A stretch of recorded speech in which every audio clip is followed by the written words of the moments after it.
I do think a lot of my success came from the ability to relate to people. So wherever he goes, he have a friend. In China, Argentina, Spain. He has fully adopted their way of life and respects it immensely.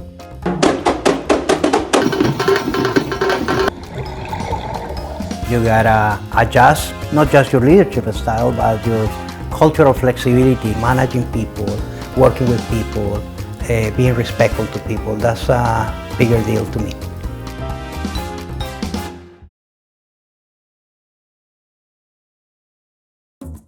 This journey, I have probably gone to many places. Each one of those places have a special meaning, special learning.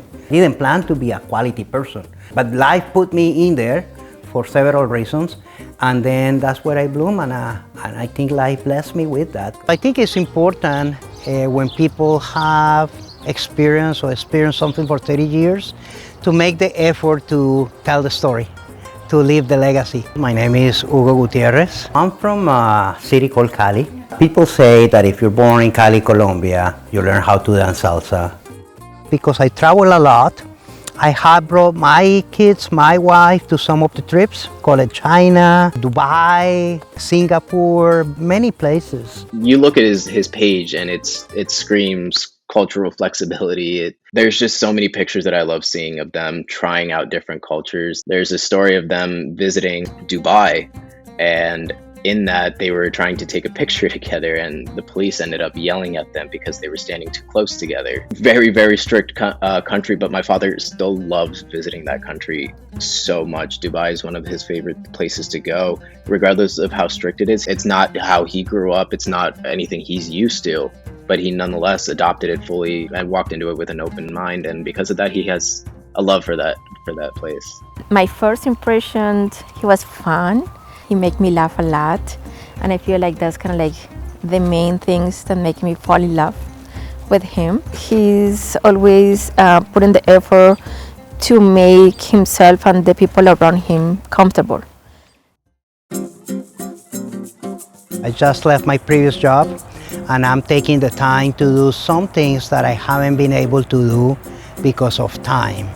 Right now I'm spending great time writing a book, Bloom Where You're Planted. Dueño del restaurante, Paul, un francés nacionalista y ultra orgulloso de su cultura, nos demostró anticipadamente su rechazo con la cultura norteamericana. Y nos dijo tajantemente que jamás dejaría impactar a su restaurante de la cultura gringa. That's what he said.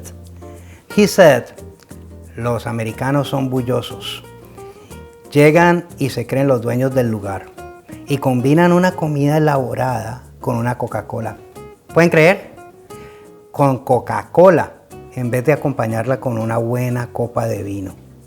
Como la gente decente. After many, many tries, we convinced him, hey, allow us, we're 20 people. He said, okay, but with my rules. He didn't show up, he didn't want to see us. First rule.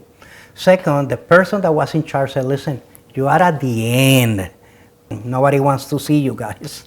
So they move us to a very far room next to the restrooms. Fingers crossed, I hope no people are not gonna get offended and so on. As soon as we sat down, listen, you eat and then you leave. And we were so concerned. I remember sweating the whole meal. I'm ready to apologize or whatever with the big boss. And he had a big smile on his face and said, listen, this has been the best experience I ever had. Really?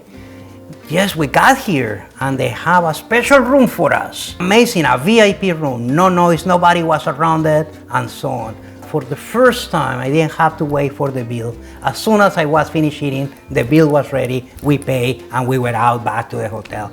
Never had that royal experience. Hey, listen, boss, anything that you need, that's why we're here, man, to help you out. So that was the experience with the good Paul. I still remember him.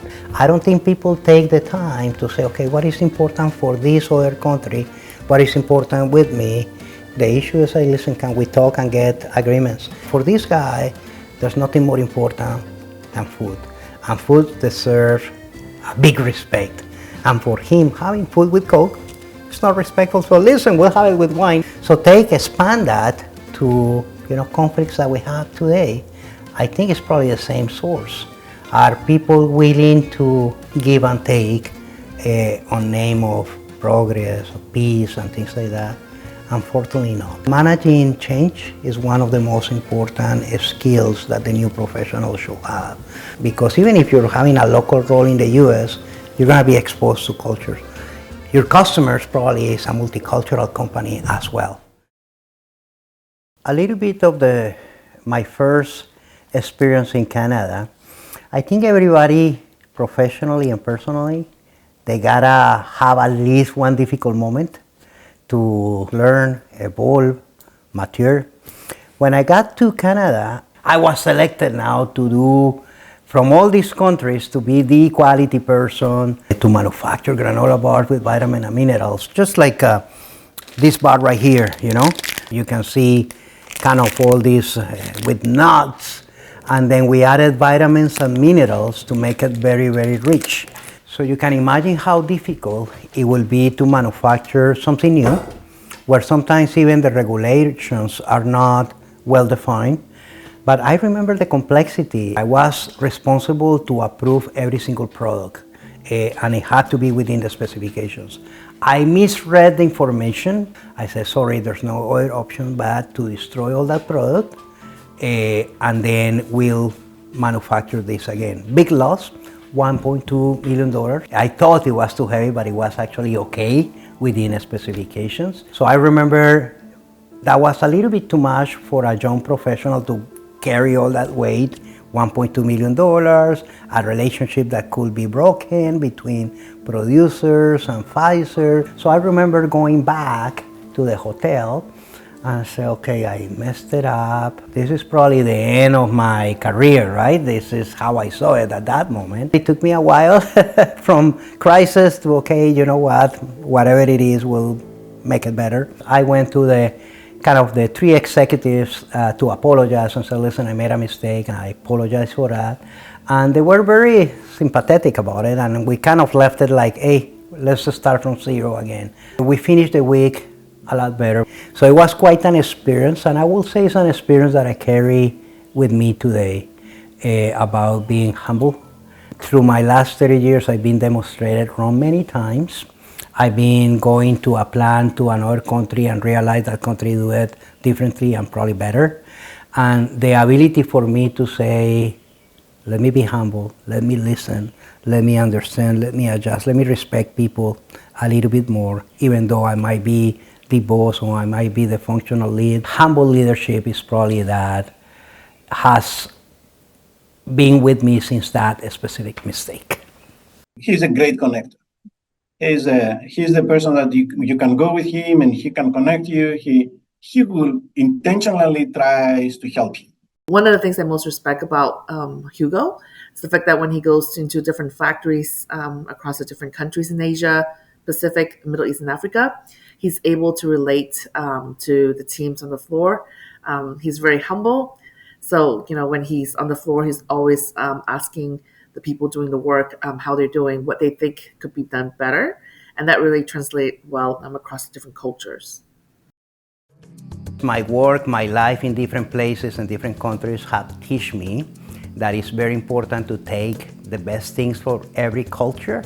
So from Colombia, I would definitely take the brotherhood, the meaning of a friendship, that cultural support, and I think that's a very important component of being happy. Don't let life absorb you fully and learn. It's not just Colombian culture. There are many cultures that value that relationship at that level, and I think it's very important for everything, even for mental health, I will say. In this past role, I was responsible for 2,000 people. I gotta do the right thing and ensure that those people are having a good experience, giving them the opportunity to have a balanced life, that they feel they're learning, that they're having challenges. I always remind people that those things are not exclusive. You can do everything. You can be very good at job. You can be successful in your work. And guess what? You can do that by being ethical, doing the right thing, having a fun at work, making sure that you're happy with your family, that your family is enjoying the fact that you're working in that company. If you think about this, a lot of your lifetime you spend it working. So if you're not having fun, if you're not doing what you like, what a big challenge, you know?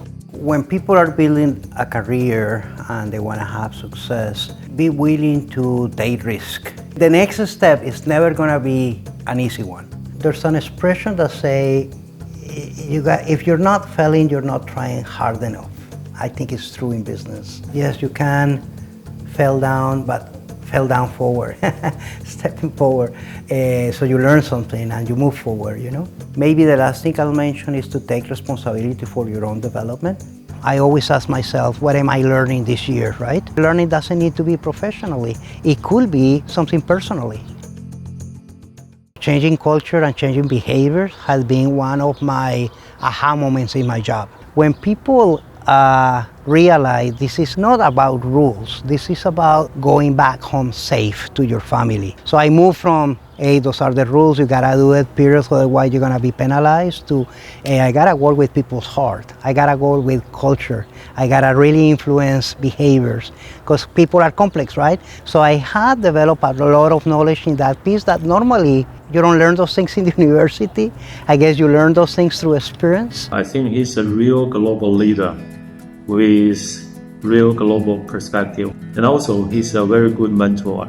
We went to Inner Mongolia, where Hershey acquired a factory there. We met the local team, talked to them. Now Hugo was very patient to listen to those people who cannot even say a word in English. He truly believes in the power of working with people and organizations to move your quality culture from good to great. This happens through the way he approaches people and his strong leadership. He knows how to work hard, but also how to play hard. And on top of everything, the seriousness of his job is to make things happen to the people and through the people. And I am very glad for having him as part of my journey. Normally you work on the minds and you don't do enough work in the heart. I think hearts and minds is a must.